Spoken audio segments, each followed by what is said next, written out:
Alright guys, welcome back to the channel. This week we're on Lake Guntersville, the crown jewel of Alabama bass fishing. And we're here for one thing and one thing only, to make that braid sing. I was gonna say. Got him. Got him. There you go. Oh, there he is. Big one, dude. Good. There you go. I was just gonna say we're gonna get bitten here. Oh, it's good one. Dude, come right at me. Freaking good one. That's what we came for. Nice largemouth. 7 a.m. I guess I'm bleeding. Just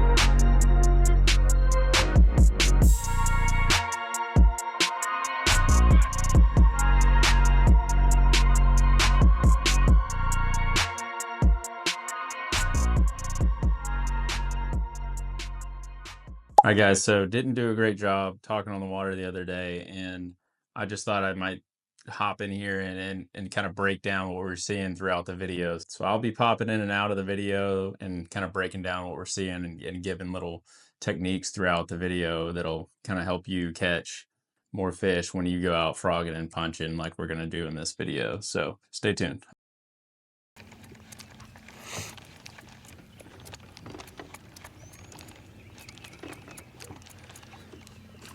Got him. Got him. That's what I'm talking about. that didn't take long. That was so sick, dude. That was sick. He ain't even big, but he crushed it. It's gone, bro. It's gone forever. That's his frog now. Yeah. You have it. Nice. Gosh, dude. That's why we come here. Out on their own.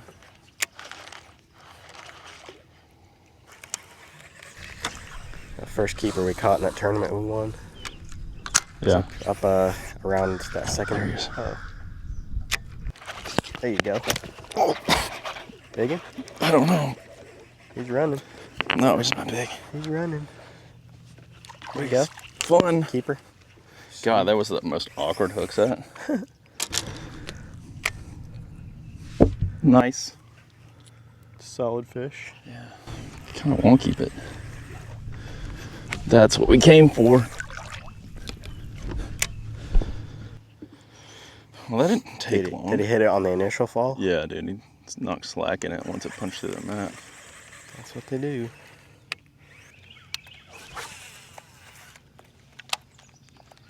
Oh, that grass is so good, dude. That's so clear in those pockets.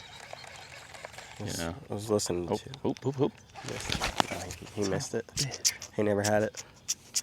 Probably not a bass. Dude, I just destroyed my finger right there. Again? Yes, dude. Like worse. Okay. Oh, jeez. I don't even know what to do about that. Cry. Just 7 a.m. I guess I'm bleeding. Just bleeding the rest of the day. Love that. Sign me up, brother. That's awesome. That would be crazy. Because even if it has like a little bit of pressure, if you go out there and hunt the way that I do, like hanging a stand every time you go and sit, Right. and using cell cameras and stuff like that, Yeah. you get on a big one. Yeah.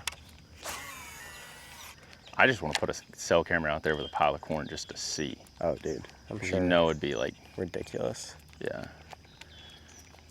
I would hunt behind her parents' old house in Cahaba. Oh. There he is. Big one, dude.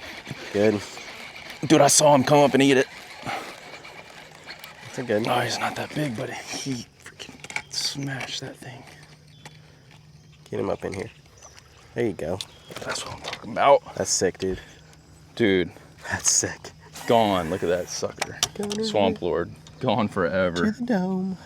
That's awesome. That was awesome, dude. Oh, he's been caught before with a cold tag. Yeah. Sick, dude. All right, guys. That's what we came for. Nice largemouth on the frog. This water is so clear because we're back here in this really shallow grass. This grass just cleans this water up so good. And I saw him wake over towards it and get it. That's awesome. Awesome fish. Let's get him back into that clean water. There he goes. You can see him for so long. Yeah. That's awesome. All right, gonna stop it right there. One thing I want y'all to notice is how clean that water is, and that's because there's so much grass back there in that pocket that it just cleans that water out. And sometimes you want to find that clean water, so go to the grassiest area of the lake. And Gunnersville's got it everywhere, so we just went right around the corner. I knew when I caught that big one, I was like, "This is gonna be a This good is it." video." And then I proceeded to like cast in that same exact spot, like back to back to back, and catch fish. I didn't even put them all in there. Yeah. There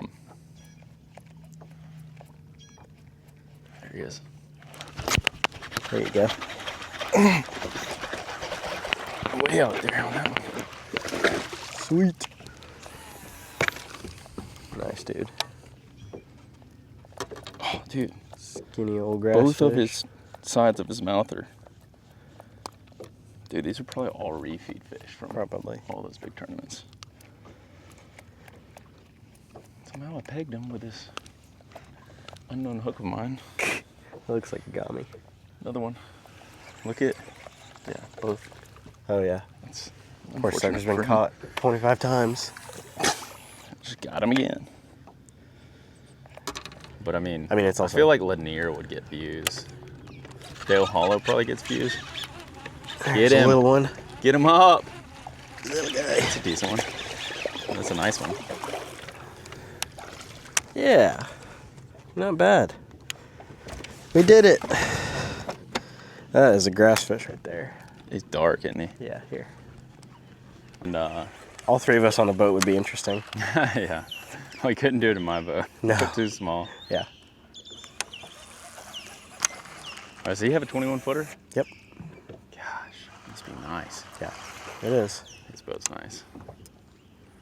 I like the color too. It's one of his best videos.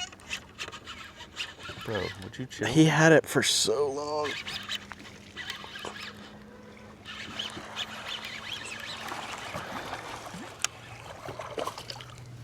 Would you chill? Sorry. He had it for probably 8 seconds I before think I'm about to have to realized downsize it. this thing. All right, guys. So I want you to watch this clip right here, and we're going to talk about a few things that made Alex, be able to outfish me from the back of the boat on this trip. So, it all relates to efficiency when punching. Efficiency really comes down to like four things. So, what weight you're throwing, is it getting through the mat at the rate that you want it to? You really want it to go right through there, but you don't want it to just plummet straight to the mud at the bottom of the lake. So you want it to fall through, but then kind of slowly drop through. So you gotta play with that, figure it out. And then two is going to be your bait size. So one thing that me and Alex were doing differently, our weights were the same, ounce and a quarter, but I was throwing, hopefully y'all can see that, the Bronco bug.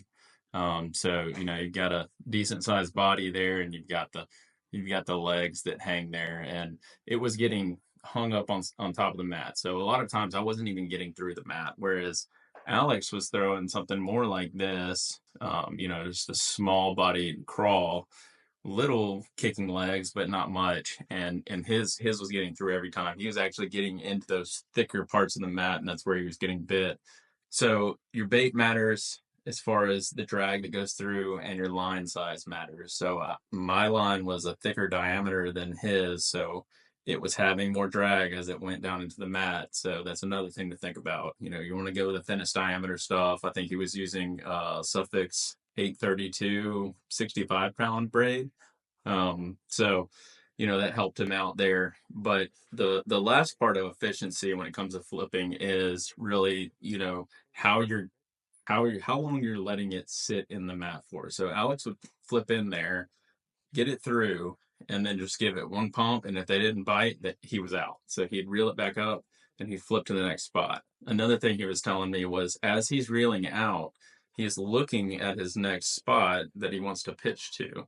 And so as it's coming back, he never actually grabs that bait in his hand and pitches again. He just has it kind of come up near him and then pendulums it back out. So that was saving him a little bit of time.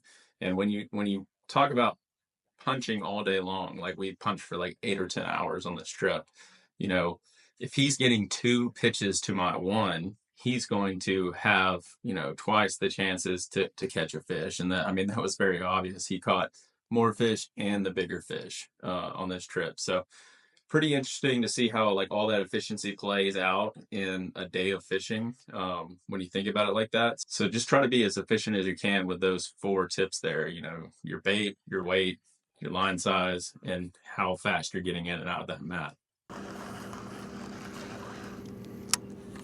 As long as you have the sun. As long as you have the sun. I was just gonna say we're gonna get bitten here. There you go. Oh, baby. That's a decent one. I was just about to say I think we're gonna get bit because I hear the Rice Krispies. Oh, Nice. finally got another one. Alex has been killing me, but that's a pretty fish. I mean, these Gunnersville fish are just insanely pretty. But yeah, like Alex was saying, we kind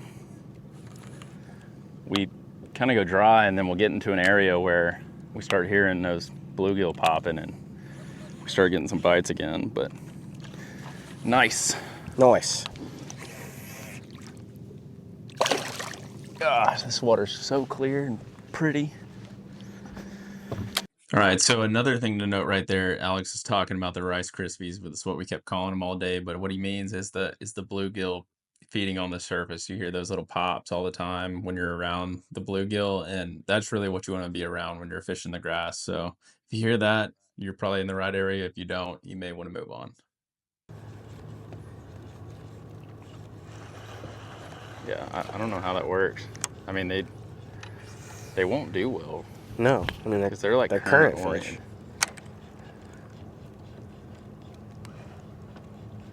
I was gonna say. Got him. Good. Oh, he's just buried in there. God, I'm slipping. You watched him just thump on that thing? Yeah. Yes, I did. Nice job, bro. Oh. Took you about a year to set the hook. Well, I'm not sure about it. Have some confidence, man. Well, I just don't want to have that thing. All right, got another one punching. Fat boy. Short guy, but we've moved to the other side, and it's a little bit deeper here, so more consistently deep here. And there's a lot of bluegill popping. Yes, there are. They're like way up there, though. Like, I have a great home set up, Yeah. so. A fish? Yes, I do. He literally was just swimming with it. Don't be like me, guys. Just keep them tight. Oh, that's good. He's coming right at me. Freaking good. Come here, buddy. This might be the best one we've had today. Oh my gosh. Yeah. Oh, wow. Oh, no. I'm so sorry. You're good. I'll take it for that fish. That's a chunk. Did you see how long he had it? Yeah, I thought you had one. I'm really lucky I got that fish in.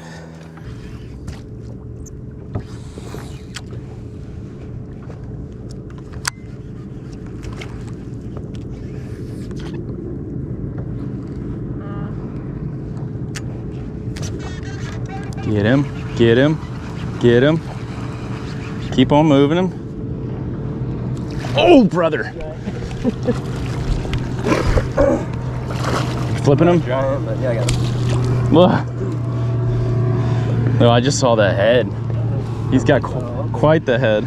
Yeah, that's a nice one, bro. Full sight right there, folks. Yeah. Even really efficiently do it with one single 9-inch screen. With what? One single 9-inch screen. Yeah. Yeah, definitely. Got him. All right, so I'm actually going to pause it this time. I want y'all to look at that frame and see how Alex is setting that hook on that fish. He's got that fish buried up in the grass, and he's just vertically, I mean, just straight up setting the hook. And he actually told me he noticed in some of my videos that I'm setting the hook to the side. And when you're doing that, you're actually trying to pull the fish through all the grass, and that's not really what you want to do. You want to pull them straight up, and then they'll pop out through the thinnest part of the grass, which is directly above them, not through the whole mat. So that was just another tip that Alex taught me this time. Real learning session for me on this trip. That's a good one. Decent one. Nice.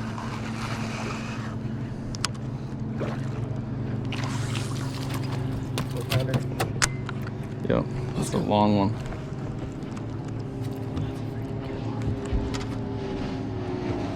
What do I gotta do?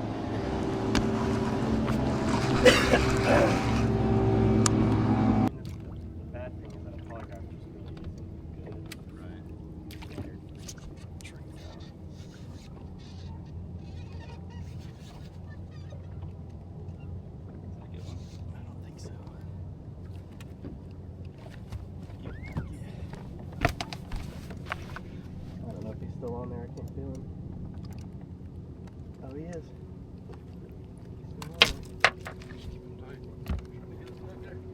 I've got him.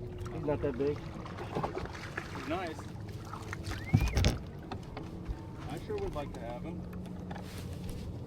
That's bigger than the last one. Good fish. That's bigger than the last one. Is it? Yeah. A good one. I wonder how much it is.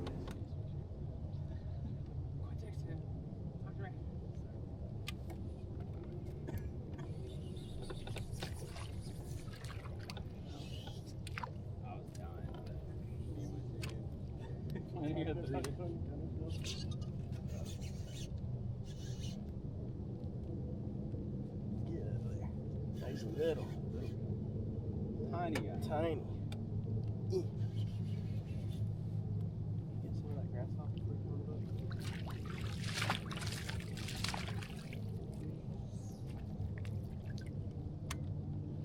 I have baby cricket.